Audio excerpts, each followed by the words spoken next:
Hey guys, today I'm super excited to be driving a 2016 ND MX-5 Miata.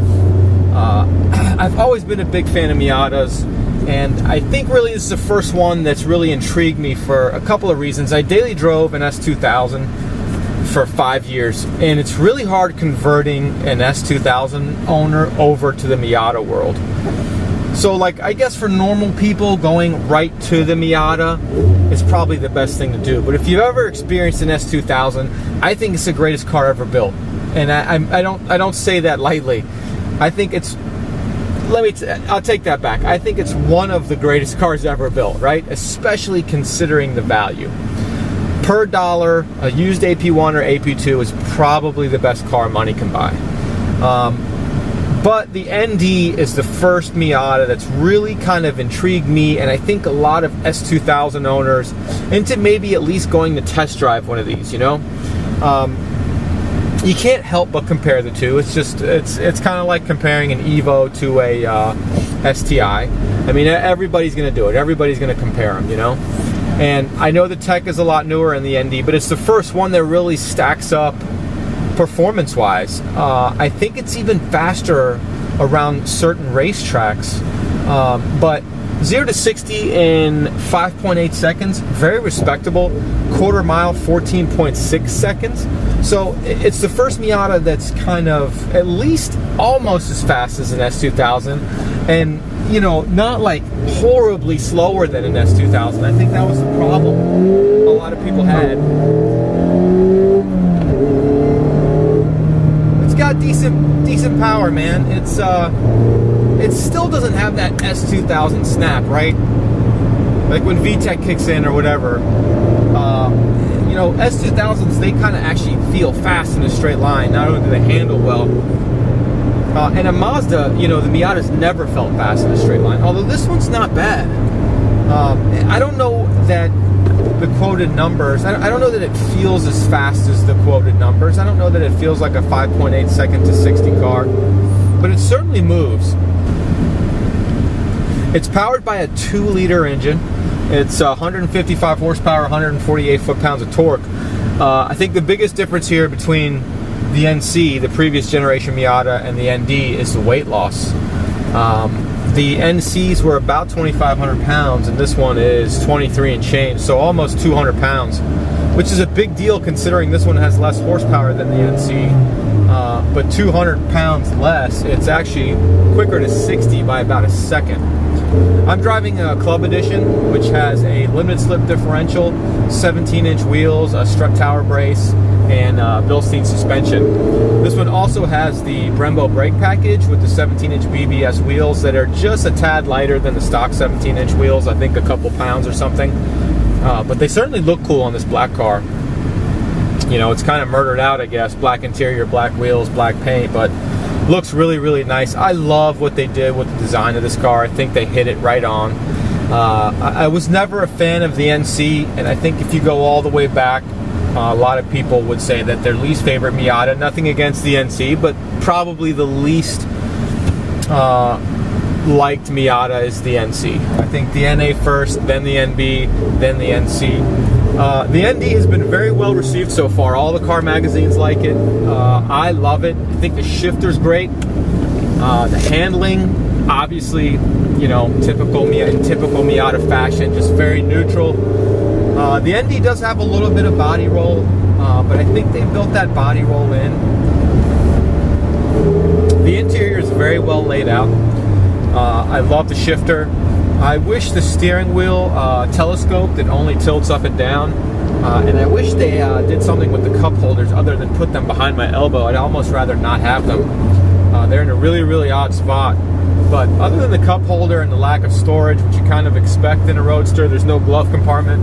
Got a couple little cubbies by your arm here. Very nice.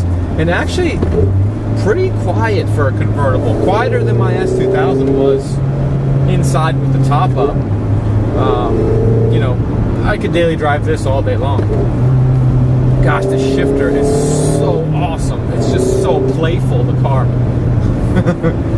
Easy to rev match. Really flexible, this 2-liter. And pretty quick too, man. Maybe it does do 0 to 60 in 5.8 seconds. I mean, it's I guess because it doesn't have that S2000 snap, but very willing to go.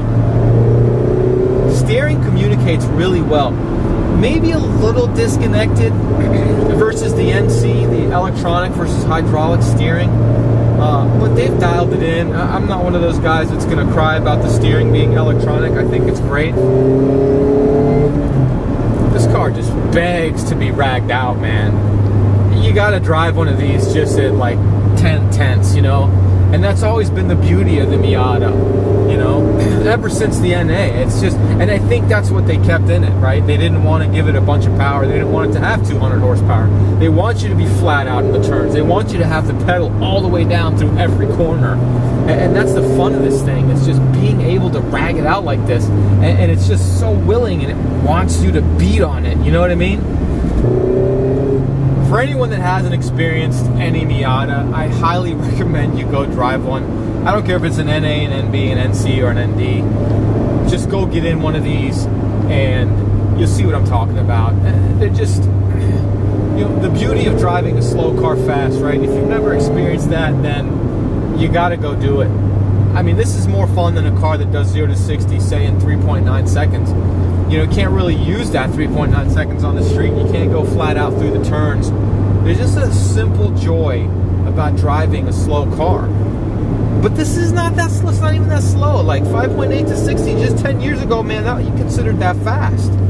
You know, if you heard anything in the 5s to 60 10, 15 years ago, you were like, oh, cool, man, that's like really fast.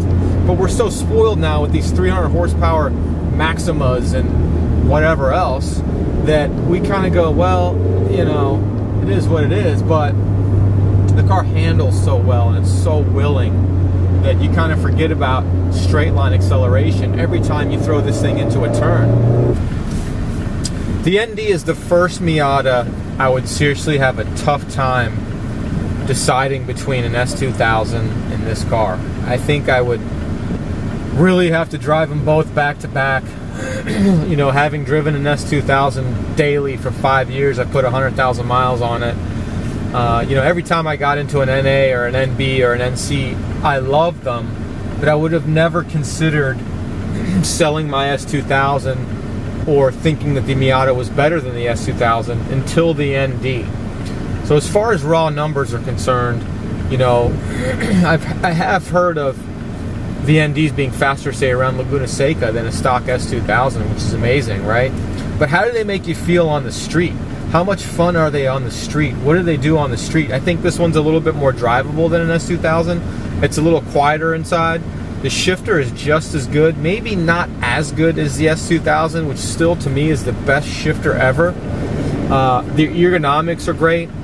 It's very comfortable. I love the seats. But really, I'd have a tough time. I mean, value-wise, if you take that into perspective, I'd probably stick with the S2000 because you could have a nice AP2 for about $16,000 or $17,000. As to where these, you know, this particular car here was $32,000 with the Brembo brakes, and it is a club edition.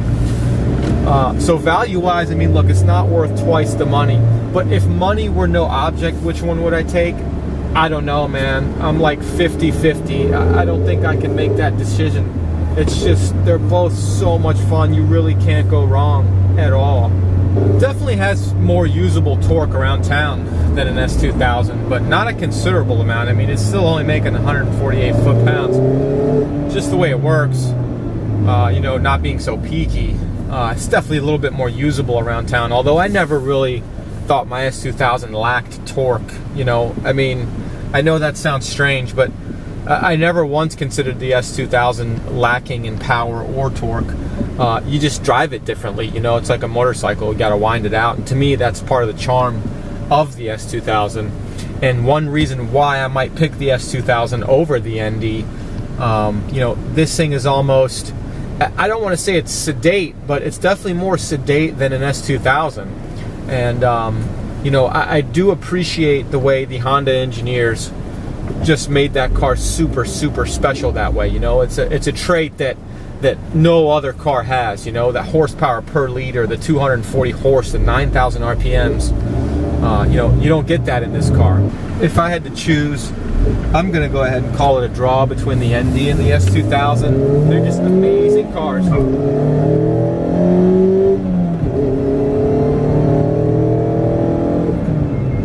It's pretty quick, man. It's a quick little car. I love this car. And on these back roads, it's just so much fun. Anyway, I'm gonna keep driving. See you guys. Peace.